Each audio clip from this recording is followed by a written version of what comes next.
गुरुवार दिनांक 3 ऑक्टोबर 2024 पासून शारदीय नवरात्रीला सुरुवात होणार आहे।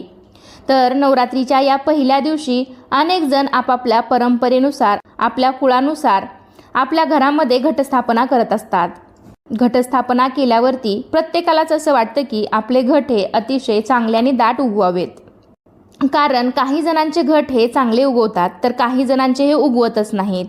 घटस्थापना केल्यावरती त्यांचं धान्य आहे ते चांगलं उगवत नाही, घटाला अनेक वेळा वास येतो, घटाला बुरा येतो, किंवा काही जणांच्या घटातील धान्य उगवलं असेल तरीही तो घट पिवळा पडतो, किंवा काही जणांचं धान्य कुजतं त्यामुळे घटच उगवत नाहीत।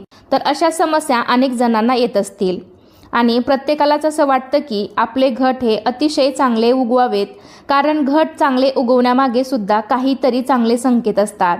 कारण अशी मान्यता आहे की आपला घट जेवढा चांगला आणि जास्त उगवेल तेवढी जास्त आपल्या